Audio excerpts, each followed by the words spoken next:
Hello friends, Namaskar. Myself Dr. Shilpa Yarke. In this series of vitamin, now we will discuss about vitamin B complex. B complex, B1. B1 is thiamine, antinuretic factor. B1 thiamine के कार्य, उसके अभाव के diseases, इसके बारे में इस video में मैं आपको बताने जा रही हूँ. B complex vitamin are water soluble, मतलब ये पानी में घुल जाते हैं, तो इसीलिए इनका हमें डेली सेवन करना है. पानी में आप इसे ज्यादा देर रखोगे या ज्यादा उबालोगे तो ये खत्म हो जाते हैं. इसीलिए हमें हमारे आहार में इनका डेली समावेश करना चाहिए. आप प्रैक्टिस करोगे या जब भी आपकी जनरल प्रैक्टिस में आप जाओगे तो विटामिन डिफिशियंसी या उसमें बी कॉम्प्लेक्स के ज्यादा से ज्यादा डिफिशियंसी के पेशेंट्स आपको देखने मिलेंगे. तो बी कॉम्प्लेक्स ये एक समुदाय है जिसमें अलग अलग प्रकार के विटामिन का वर्णन किया है. तो उसमें से पहला विटामिन है B1 thiamine. So let's discuss about vitamin B1 thiamine. Vitamin B1 thiamine are also called as anurine. Sources: high concentrations of vitamin B1 is found in the outer layers and germs of cereals, yeast, beef, pork, nuts, whole grains and pulses. Vitamin B1 हे धान्य किंवा कडधान्य सेरेल्स यांच्या आवरणामध्ये कव्हरिंगमध्ये जास्ती प्रमाणामध्ये आढळून येतं. Fruits and vegetables, cauliflower, liver, oranges, eggs, potatoes, asparagus, breakfast cereals and products made with white flour or whole wheat bread. Daily recommendations: 1.2 mg for males and 1.1 mg for females over the age of 18 years. Pregnant or breastfeeding woman or any age should consume 1.4 mg each day. तो इस तरह से ये daily recommendation है. Pregnancy या lactation के दौरान vitamin B1 ये ज्यादा मात्रा में लेना उचित रहता है. Sources just we have discussed. Vitamin B1 is found in fortified bread, cereals, lean meat, milk, flax seeds, potatoes, cauliflower, eggs, इसमें ज्यादा मात्रा में होता है. धान्य, कडधान्य यांच्या आवरणामध्ये विटामिन B1 हे जास्ती प्रमाणामध्ये आढळतं. म्हणून मग डाळी किंवा कडधान्य जसं की तांदूळ आहे याचा वापर करत असताना आपण त्याला खूप चोळून धुवू नये, कारण मग त्याच्यामुळं त्याच्यातले विटॅमिन हे नष्ट होतात. विटॅमिन बी कॉम्प्लेक्स किंवा B1 हे वॉटर सोल्युबल विटॅमिन आहे, म्हणजे पाण्यामध्ये हे विटॅमिन नष्ट होतं. सो त्याचा यूज करत असताना आपण त्याला जास्त प्रमाणामध्ये उकळू नयेत. We should avoid boiling, heating the food grains for much time or for too long period.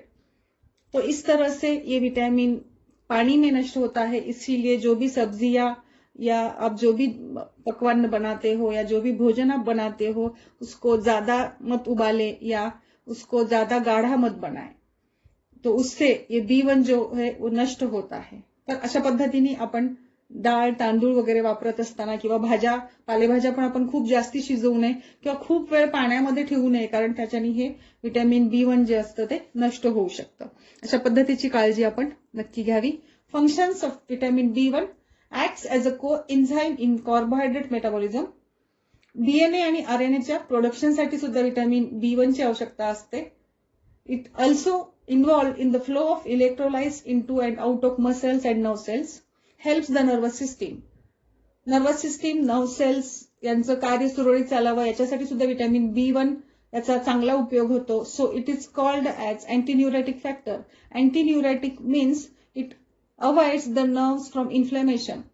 Nerve में जो सूजन होती है उसे रोकने के लिए विटामिन B1 ज्यादा मात्रा में चाहिए होता है. तो इस तरह से B1 थायमीन ये नर्वस सिस्टम के साथ साथ जो मेटाबॉलिक एक्टिविटीज होती है या जो डीऑक्सी राइबोन्यूक्लिक एसिड या RNA इनके प्रोडक्शन में भी मदद करता है. विटामिन B1 डिफिशियंसी का मेन डिसीज है beriberi. Beriberi is of 4 types: dry beriberi, wet beriberi, infantile beriberi and gastrointestinal beriberi. Dry beriberi especially affects the peripheral nervous system. Dry beriberi causes wasting and partial paralysis, and damaged peripheral nerves. Let's discuss the symptoms of dry beriberi. Difficulty in walking, tingling or loss of sensation, numbness in the hands and feet, loss of tendon reflexes, loss of muscle function or paralysis of the lower legs, mental confusion, speech difficulties, pain, involuntary eye movements, vomiting. These are some symptoms of dry beriberi. See in the image, the emaciation, loss of reflexes, numbness of feet, weakness. आप देख रहे हैं कि किस तरह से इमिसिएशन है, body एकदम लीन हो गई है, फुट ड्रॉप है. Wet beriberi. Wet beriberi affects the heart and the circulatory system. It is sometimes fatal as it causes a combination of heart failure and weakening of the capillary walls, which causes the peripheral tissues to become edematous. Symptoms: increased heart rate, vasodilation leading to decreased systematic vascular resistance and high output heart failure, elevated jugular venous pressure, dyspnea on exertion, peripheral edema, dilated cardiomyopathy. तो इस तरह से wait beriberi जो होता है circulatory system में affect करता है. These are the symptoms. See the image of beriberi. Gastrointestinal beriberi, which causes the abdominal pain. Gastrointestinal beriberi is characterized by the abdominal pain, nausea, vomiting and lactic acidosis. Infantile जो beriberi होता है उसमें usually it occurs between the 2 and 6 months of age in children whose mothers have inadequate thiamine intake. It may present as either wet or dry beriberi. In the acute form, the baby develops dyspnea and cyanosis and soon dies of heart failure. These symptoms may be described in infantile beriberi. Hoarseness, where the child makes moves to moan but emits no sound or just faint moans caused by nerve paralysis. Weight loss, become thinner and then marasmic as the disease progresses. Vomiting, diarrhea, pale skin, edema, इस तरह के लक्षण होते हैं. Alterations of the cardiovascular system, especially tachycardia, convulsions occasionally observed in the terminal stages. तो ये 4 प्रकार के बेरीबेरी. इसके साथ रिंगनेस एन्सेफेलोपैथी एक मेजर डिसीज या कंडीशन होती है विटामिन B1 डिफिशियंसी में, which is impaired sensory perception, weakness and pain in the limbs, periods of irregular heartbeat and edema. Peripheral neuropathy, जैसे कि विटामिन B1 को हमने एंटी न्यूरेटिक बताया है, तो इसकी डिफिशियंसी से न्यूरोपैथीज होती है develop. Heart failure and death में occur in the advanced cases. Chronic thiamine deficiency can also cause alcoholic Korsakoff syndrome and irreversible dementia characterized by amenorrhea and compensatory confabulation. तो B1 deficiency के ये common symptoms है.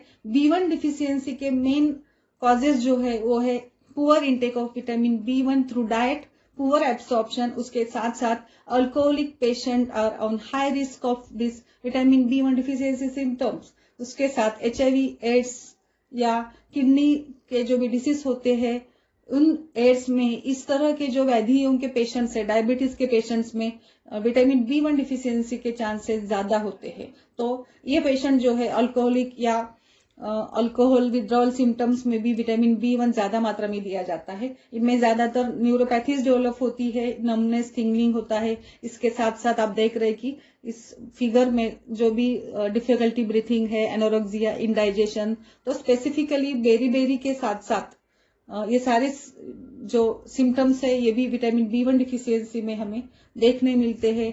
तो alcoholic या जैसे कि pregnant lady में इसकी मात्रा ज्यादा होनी चाहिए क्योंकि RNA और DNA डेवलपमेंट में ये विटामिन B1 मददगार होता है या काम करता है. Vitamin B1 is the first vitamin of B complex, so the name is B1. सबसे पहले B कॉम्प्लेक्स ग्रुप में B1 का ही शोध या B1 का ही यहाँ पे ये हुआ था. जो साइंटिस्ट है उन्होंने इसका इन्वेंशन किया था, इसलिए इसे B1 कहते हैं, थायामीन एंटी न्यूरोटिक फैक्टर. तो इस तरह से हमने इस वीडियो में देखा है कि किस तरह से हमारे शरीर के लिए विटामिन B1 ज्यादा कैसे इंपॉर्टेंट होता है. तो जो भी आप आहार लेते हो उसके साथ साथ आहार लेते समय सब्जियां ज्यादा देर तक आप पानी में ना रखे, उसे ज्यादा पकाए नहीं. तो इसीलिए इस तरह से आपको ये सावधानी बरतनी होगी। Thank you. Please like and subscribe to my YouTube channel.